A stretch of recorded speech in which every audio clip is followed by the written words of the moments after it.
Hello friends, welcome to Ramsource. This is session 3 on normalization. In your learning objectives பார்த்தீங்கன்னா what is normalization and normalization types இதை பற்றி பார்க்க போகிறோம். Initially, what is normalization? What happens if data gets repeated?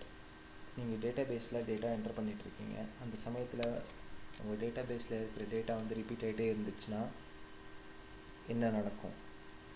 So என்ன நடக்கும்னா disk space அதிகமாகும். இன்னொன்று வந்து கன்சிஸ்டன்சி அஃபெக்ட் ஆகும். ஓகே, கன்சிஸ்டண்ட்டாக இருக்காது, ஒரு ஆர்டராக இருக்காது. ஓகே, எல்லாமே கச்சமச்சான் இருக்கும். So it is a tedious task for anybody to get retrieve data from the database. So இதை எப்படி இங்கே தவிர்க்கலாம் அப்படின்னு கேட்டிங்கன்னா நார்மலைசேஷன் பண்ணலாம். நார்மலைசேஷனாக என்ன அப்படின்னு பார்த்தோன்னா it's a process of reducing redundancy or duplication in the database. Okay, so இதுதான் நார்மலைசேஷன். உங்கள் redundancy நீங்கள் கொடுத்துருக்கு இல்லையா, redundancyனா ரிப்பீட் ஆகாமல் இருக்கும் datas. Okay, to reduce your redundant data. redundancyனா டேட்டாஸ் ரிப்பீட் ஆகிட்டே இருக்கும், அதை ரெடியூஸ் பண்ணுறதுக்கு தான் நார்மலைசேஷன் யூஸ் பண்ணுறோம். ஈவன் டூப்ளிகேஷன் ஆஃப் டேட்டா கூட இருக்கக்கூடாது. ஓகே, ஒரு டேட்டா ஒரு வாட்டி தான் ரிப்பீட் ஆனோம், திருப்பி ரிப்பீட் ஆகக்கூடாது டேட்டாபேஸில். ஸோ இந்த ப்ராசஸை பண்ணுறதுக்கு நார்மலைசேஷன் உதவுது. ஓகே, ஸோ நார்மலைசேஷன் டைப்ஸ்ன்னு பார்த்தோன்னா இந்த நார்மலைசேஷனை இம்ப்ளிமெண்ட் பண்ணுறதுக்கு 6 விதமான டைப்ஸ் இருக்குது. என்னென்ன டைப் அப்படின்னு பார்த்தீங்கன்னா first normal form, second normal form, third normal form, Boyce Codd normal form, fourth normal form and fifth normal form. இதில் ஃபர்ஸ்ட் 3 தான் வந்து அடிக்கடி யூஸ் பண்ணுற normal forms. Okay, most used normal form அப்படின்னு பார்த்தா first, second and third. Boyce Codd fourth and ஃபிஃப்த்லாம் ரொம்ப advanced stage, ரொம்ப பெரிய டேட்டாபேஸ், ரொம்ப இக்கட்டான logical relationship between the database, cardinalities எப்படி இருக்கோ அதை பேஸ் பண்ணி வரும். ஸோ இது அட்வான்ஸ்டு ஸ்டேஜ் தான் இந்த நார்மலைசேஷன். பட் பேசிக்கலி உங்களுக்கு ஒரு டேபிள் நீங்கள் கன்ஸ்ட்ரக்ட் பண்ணணும், டேட்டாபேஸ் கன்ஸ்ட்ரக்ட் பண்ணணும்னா ஃபர்ஸ்ட் 3 நார்மல் ஃபார்ம்ஸே போதும். Okay, so these are the things. And in unnormalized database initially ஒரு நார்மலைஸ் பண்ணாத ஒரு டேட்டாபேஸ் எடுத்துப்போம். அந்த டேட்டாபேஸ்க்குள்ளே எல்லா வேல்யூஸுமே நம்ம எல்லா ஃபீல்ட்ஸுமே போட்டு வச்சுருக்கோம் ஒரு அன்ஆர்கனைஸ்ட் சுச்சுவேஷனில். ஸோ இப்படி அன்ஆர்கனைஸ்டாக இருந்துச்சுன்னா நம்மளுக்கு வந்து ஒரு டீடியஸ் டாஸ்க், ஒரு சிங்கிள் வேல்யூவை எடுக்கிறதுக்கோ, இன்சர்ஷன் பண்ணுறதுக்கோ, டெலிஷன் பண்ணுறதுக்கோ, அப்டேட் பண்ணுறதுக்கோ ரொம்ப இக்கட்டாக இருக்கும். ஓகே, ஸோ அது பேர் அனாமலின்னு சொல்லுவாங்க. Insertion anomaly, deletion anomaly and update anomaly. So இந்த அனாமலிஸ் எல்லாத்தையும் ரெடியூஸ் பண்ணி ப்ரிவெண்ட் பண்ணி தடுக்கிறதுக்கு தான் நார்மலைசேஷன் யூஸ் பண்ணுறோம். Okay, to avoid anomalies. So first normal ஃபார்ம்னா என்ன? நம்ம ஆல்ரெடி பார்த்தோம் அந்த அன்நார்மலைஸ் டேபிளை. இப்போ அந்த அன்நார்மலைஸ் டேட்டாபேஸை வந்து பேஸ் டேட்டா அப்படின்னு சொல்கிறோம். அதை வந்து இண்டிவிஜுவல் லாஜிக்கல் யூனிட்ஸாக பிரிக்கிறோம். அந்த லாஜிக்கல் யூனிட்ஸ் பேர் என்னென்னா டேபிள்ஸ். ஒவ்வொரு டேபிளுக்கும் ஒரு ப்ரைமரி கீ இருக்கும். ஓகே, ப்ரைமரி கீ என்ன வந்து நான் லாஸ்ட் செஷன்லேயே சொல்லிட்டேன். ஓகே, ஒவ்வொரு டேபிளுக்கும் ஒரு ப்ரைமரி கீ இருக்கும். அந்த ப்ரைமரி கீ ரிப்பீட்டட் குரூப்ஸை வந்து தவிர்க்கிறதுக்காக யூஸ் பண்ணுறாங்க. Uniquely identification of each record, each tuple. Okay, so first normal ஃபார்மில் முக்கியமாக நீங்கள் கவனிக்க வேண்டியது எல்லா ஒரு பேஸ் டேட்டாவை வந்து லாஜிக்கல் யூனிட்ஸாக பிரிக்கிறாங்க. ஒவ்வொரு டேபிளுக்கு ஒரு ப்ரைமரி கீ இருக்கணும், ரிப்பீட்டட் குரூப்ஸ் இருக்கக்கூடாது. இதுதான் ஃபர்ஸ்ட் நார்மல் ஃபார்மோட மெயின் பாயிண்ட்ஸ். ஸோ இது எப்படி இம்ப்ளிமெண்ட் பண்ணலாம் அப்படின்னு பார்த்தோன்னா this is our database which is in unnormalized state. So இது எப்படி நார்மலைஸ் ஆக்கலாம் ஃபர்ஸ்ட் நார்மல் ஃபார்ம் மூலமாக. ஃபர்ஸ்ட் நார்மல் ஃபார்மில் இந்த எம்ப்ளாயி டேபிளை வந்து we are making as a separate table. அதாவது employee ID, name, address, phone number, அவனோட பொசிஷன், சேலரி, போனஸ் எல்லாத்தையும் வந்து எம்ப்ளாயிங்கிற ஒரு டேபிள் போட்டு லாஜிக்கல் யூனிட்டாக பிரிக்கிறோம். ஓகே, அதே மாதிரி கஸ்டமருக்கு தனியாக பிரிக்கிறோம், அதே மாதிரி ஆர்டருக்கு தனியாக பிரிக்கிறோம். ஸோ இந்த மாதிரி செப்பரேட்டாக கேட்டகரைஸ் பண்ணி வச்சிட்டோன்னா it will be easy for anybody to retrieve data இல்லைங்களா. அதுதான் ஃபர்ஸ்ட் நார்மல் ஃபார்மோட மகத்துவமே. So second normal form. இப்போ நம்ம செகண்ட் நார்மல் ஃபார்ம் வரணும்னா நம்ம database already first normal ஃபார்மில் இருக்கணும். அப்போ தான் நம்ம செகண்ட் நார்மல் ஃபார்ம் பண்ண முடியும். இது ஃபர்ஸ்ட் பாயிண்ட். செகண்ட் பாயிண்ட் என்னென்னா, உங்கள் டேட்டா டேபிளில் இருக்கிற எல்லா டேட்டாஸுமே ப்ரைமரி கீயில் பார்ஷியலாக டிபெண்ட் ஆகிருந்ததுன்னா அதை வந்து செப்பரேட் டேபிளுக்கு கொண்டு போகணும். ஓகே, இதுதான் second point. If there is a partial dependency on the primary key of the table, okay, you are going to move that particular data to a separate table. Okay, இதுதான் நீங்கள் பண்ண போகிறீங்க. Separate டேபிளுக்கு move பண்ண போகிறீங்க partial dependency உள்ள datas எல்லாத்தையும். So அது எப்படிங்க பண்ணுறது அப்படின்னு பார்த்தீங்கன்னா, அந்த எம்ப்ளாயி டேபிள் இனிஷியலாக பார்த்தோம். அதில் வந்து இந்த டேட்டாஸ் எல்லாமே இருக்குது. ID, name, address, phone number, position, description எல்லாமே. ஸோ இதில் எது இந்த எம்ப்ளாயி ஐடி ரெட் கலரில் இண்டிகேட் பண்ணிருக்கேன் இல்லையா, இதுதான் primary key of employee table. So இந்த எம்ப்ளாயி ஐடிக்கு பார்ஷியலாக டிபெண்ட் ஆகிருக்கிற ஆட்ரிபியூட்ஸ் என்னென்ன, ஓகே, ஃபுல்லி டிபெண்ட் ஆகிருக்கிற ஆட்ரிபியூட்ஸாக என்னென்ன அப்படின்னு பார்த்தோன்னா, ஃபுல்லி டிபெண்ட் ஆகிருக்கிற ஆட்ரிபியூட்ஸ் வந்து நேம், அட்ரஸ், ஃபோன். ஸோ அந்த டேபிள் வேல்யூஸை அப்படியே நம்ம எடுத்துக்கிறோம். ஸோ மிச்சம் இருக்கிற position, description, date of joining, salary, bonus எல்லாத்தையும் செப்பரேட்டாக எம்ப்ளாயி பே டேபிள் அப்படின்னு ஒன்று போட்டு அதுக்குள்ளே போடுறோம் with the reference of this primary key employee ID. Okay, so இதில் இப்போது இந்த position, date of joining, salary, bonus இது எல்லாமே எம்ப்ளாயி ஐடியில் ஏன் பார்ஷியலாக டிபெண்ட் ஆகிருக்கு அப்படின்னா வந்து இதெல்லாம் அவசியமாக இருக்கணும்னு கிடையாது. அந்த எம்ப்ளாயோட name, address and phone number இருந்தால் போதும் எம்ப்ளாயி டேபிளில். So it is partially depend, it's not fully depend. அதுதான் அங்கே சொல்கிறாங்க. ஓகே, அதனால் புதுசாக ஒரு டேபிள் கன்ஸ்ட்ரக்ட் பண்ணி பார்ஷியலி டிபெண்ட் ஃபீல்ட்ஸ் எல்லாத்தையும் செப்பரேட்டாக மூவ் பண்ணிட்டாங்க with the reference of primary key. Okay, I hope you understood this. அதுதான் இங்கே சொல்லியிருக்கேன். Position, date of joining, etc. are partially dependent on employee ID. So they are moved to separate table known as employee pay table. Okay.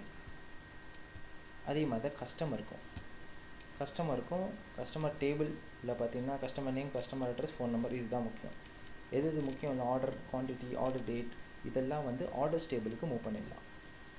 Okay, so இது partial dependency in second normal form. So இப்போ third normal form அப்படின்னு பார்த்தோன்னா, already நம்ம table second normal ஃபார்மில் இருக்கணும். அப்போ தான் third normal form வர முடியும். Okay, remove data in a table that is not dependent on the primary key. Last second normal ஃபார்மில் நம்ம என்ன பார்த்தோம், பார்ஷியலி டிபெண்ட் டேட்டாஸை மட்டும் செப்பரேட் டேபிளுக்கு மூவ் பண்ணோம். இங்கே என்னென்னா டோட்டலாகவே ப்ரைமரி கீயில் எந்தெந்த ஃபீல்ட்ஸ் டிபெண்ட் ஆகலையோ அது எல்லாமே செப்பரேட் டேபிளுக்கு மூவ் பண்ண போகிறோம். கிளியர்? No partial dependency. எது ஃபுல்லாகவே டிபெண்ட் ஆகலையோ அது செப்பரேட் டேபிளுக்கு மூவ் பண்ண போகிறோம். கிளியர்? இப்போது இந்த பே டேபிள் பார்த்தோம், எம்ப்ளாயி பே டேபிள். இப்போ இந்த பே டேபிளில் எம்ப்ளாயி பொசிஷன் டேபிள் அப்படின்னு ஒன்று இருக்குது. இந்த பொசிஷன் டேபிளில் பார்த்தீங்கன்னா பொசிஷன் டிஸ்கிரிப்ஷனை மட்டும் தனியாக எடுத்துகிட்டு போய் எம்ப்ளாயி பொசிஷன் டேபிள் அப்படின்னு மாற்றிடுறோம். சிமிலர்லி எம்ப்ளாயி பே டேபிளுக்கு employee ID, name, address, phone number, date of joining, salary, bonus இது எல்லாத்தையும் இந்த டேபிள் கொண்டு வருவோம். ஸோ இதில் ஃபுல்லி டிபெண்ட் ஆகாமல் இருக்கிறது இந்த பொசிஷன் தான். ஓகே, எம்ப்ளாயியோட பேக்கு பொசிஷன் சம்மந்தம் இல்லை. ஓகே, ஸோ அது வந்து செப்பரேட்டாக மூவ் பண்ணியாச்சு. Okay, so this is how this goes. I hope you understood this. And next is functional dependency. Functional dependency na it's a constraints placed on a logical relations. Okay, legal relations. இதில் என்ன சொல்கிறாங்க அப்படின்னா, ஒரு சில constraints வந்து கண்டிப்பாக ஒன்று வரத்துக்கு இன்னொன்று டிபெண்ட் ஆகிருக்கும். For example, name functionally dependent on phone number and major. So இதில் எப்படி சொல்லணும் அப்படின்னா, இப்போ பாருங்கள், இதில் நேமுங்கிறது வந்து ஒரு ஃபீல்டு. ஓகே, இது அக்கறானால் தான் இதை வச்சு ஃபோன் நம்பரையும், இது அக்கறானால் தான் இதை வச்சு மேஜர் என்ன அப்படிங்கிறத கண்டுபிடிக்குங்க. அதே மாதிரி கோர்ஸ் என்னன்னு தெரிஞ்சால் தான் அதோட ப்ரொஃபஸர் யார் அப்படிங்கிறத கண்டுபிடிக்க முடியும். ஓகே, ஸோ இதுதான் மெயின் திங் ஹியர். ஸோ இப்படி இருக்கும்போது இதில் யார் ஃபங்க்ஷனலி டிபெண்ட் அப்படின்னு பார்த்தோன்னா, phone number major are functionally depend on name. Okay, so இவங்களுக்கு ஒரு பேர் இருக்குது.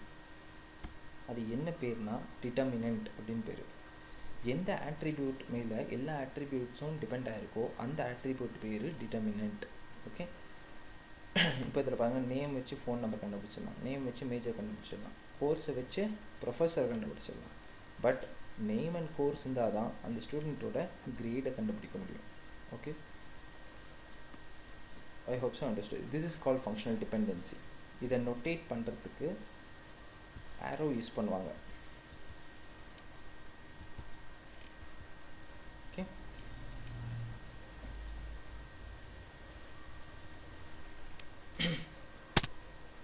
Next is BCNF.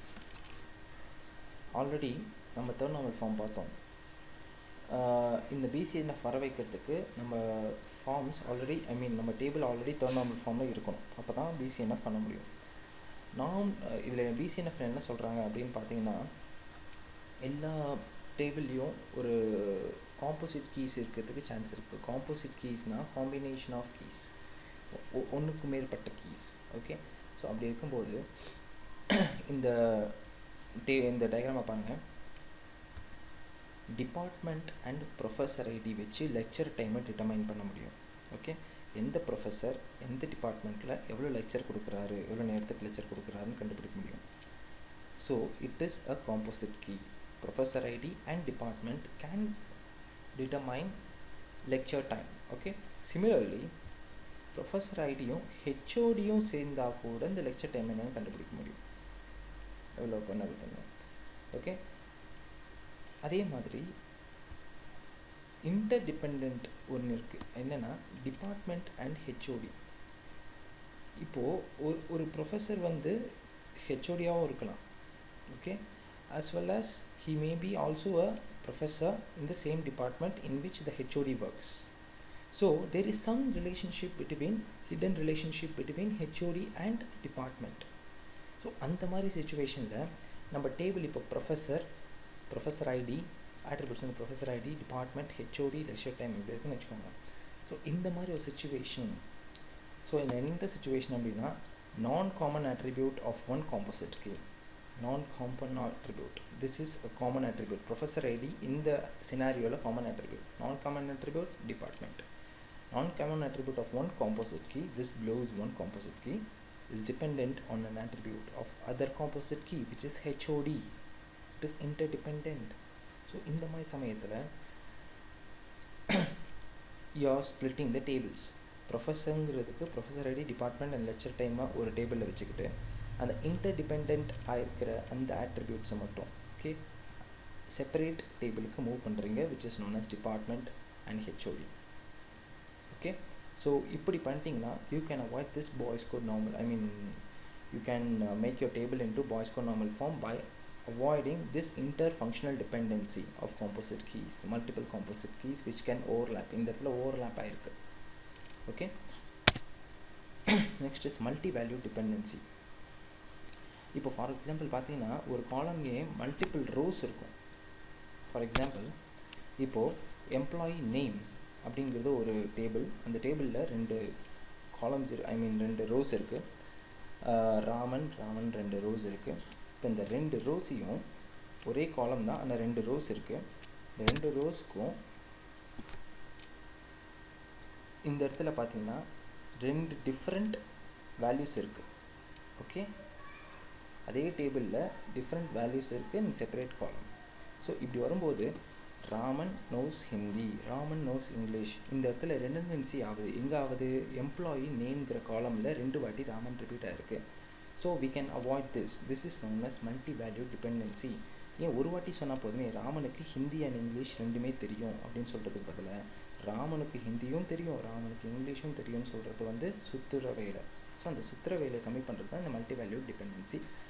ஸோ இந்த மல்டி வேல்யூ டிபெண்டன்சி ப்ராப்ளமை எப்படி தவிர்க்கலாம் அப்படின்னு பார்த்தோம்னா, 4th நார்மல் ஃபார்ம் மூலமாக. ஸோ உங்கள் ஃபோர்த் நார்மல் ஃபார்ம் போகணுன்னா உங்கள் டேபிள் ஆல்ரெடி பாய்ஸ்க்கு நார்மல் ஃபார்மில் இருக்கணும். Okay, remove the multi value dependency by moving fields to a separate table. Okay, இந்த இடத்துல பார்த்தீங்கன்னா மோகன் அவனோட ஸ்கில்ஸ் சி ஷார்ப்பு, அவனோட லாங்குவேஜ் ஹிந்தி. மோகன் ASP.NET ஹிந்தி, மோகன் SQL சர்வர் ஹிந்தி. இப்போ இதில் பார்த்தீங்கன்னா இந்த மோகன் மோகன் மோகன் ரிப்பீட் ஆகிருக்கு, ஆஸ் வெல் ஆஸ் ஸ்கில்ஸு வேறு வேறு ஸ்கில்ஸ் இருக்குது, லாங்குவேஜும் ரிப்பீட் ஆகிருக்கு. ஸோ இந்த மாதிரி சமயத்தில் ஏன் நம்ம இந்த மல்டி வேல்யூ டிபெண்டன்சி இருக்கிற அந்த காலம்ஸை ஏன் நம்ம ஸ்ப்ளிட் பண்ணக்கூடாது இன்டு அ செப்பரேட் டேபிள்? அதுதான் ஃபோர்த் நார்மல் ஃபார்ம். ஓகே, இப்போது எம்ப்ளாயி நேம் வந்து மோகன் மோகன் மோகன் இருக்குது. ஸோ இப்போ எவ்வளோ ஸ்கில்ஸ் இருக்குதுன்னு பாருங்கள். Employee name can be reference to skills as Mohan knows C#, Mohan knows ASP.NET, Mohan knows SQL Server without specifying language. அது ஒரு table. Next Mohan knows Hindi, Mohan knows English. Finished. Okay, so இந்த மாதிரி சமயத்தில் வரும்போது மோகன் இப்போ C# தெரியுதுன்னா அவனுக்கு ஹிந்தி இங்கிலீஷ் ரெண்டுமே தெரிஞ்சிருக்கும். Okay, fine. ஸோ இதுதான் மல்டி வேல்யூ டிபெண்டன்சி. இதை தவிர்க்கிறதுக்கு தான் ஃபோர்த் நார்மல் ஃபார்ம் யூஸ் பண்ணுறாங்க. Okay, I hope you understood this. Next is fifth normal form. இப்போ ஃபிஃப்த் நார்மல் ஃபார்ம் ரொம்ப அட்வான்ஸ் ஸ்டேஜுக்கு தான் யூஸ் பண்ணுவாங்க, எல்லாத்துக்கும் யூஸ் பண்ண மாட்டாங்க. ஆல்ரெடி உங்கள் டேபிள் ஃபோர்த் நார்மல் ஃபார்மில் இருக்கணும். இன்கேஸ் நீங்கள் ஃபிஃப்த் நார்மல் ஃபார்ம் போனீங்கன்னா, for example if a relation cannot be decomposed any further, already நம்ம நிறைய டீகம்போசிஷன் பண்ணிட்டோம், அதுக்கப்புறமும் நம்மளால் பண்ண முடியல ஒரு ஸ்டேஜுக்கு அப்புறம் அப்படின்னா it is a fifth normal form. இப்போ இந்த இடத்துல பாருங்கள், கம்பெனி ப்ராடக்ட் சப்ளையர் இருக்குது. Company product it's a cardinality relationship. Okay, இப்போ for example company into product, Cartesian product மாதிரி தான் வரும். Company into product, company into supplier, product into supplier. So இப்போ எந்த ஆங்கிளில் போனாலும் உங்களால் இதுக்கு மேலே டீகம்போஸ் பண்ண முடியாது. This is the end, dead end. So இந்த மாதிரி சுச்சுவேஷன் வரும்போது this is the fifth normal form. இதுக்கப்புறம் உங்களால் டீகம்போஸ் பண்ண முடியும்னா then it is in fifth normal form. Okay, I hope so understood this, and we came to the end of the session. Next session la namba introduction to SQL பத்தி பார்ப்போம். Okay, thank you, thanks a lot.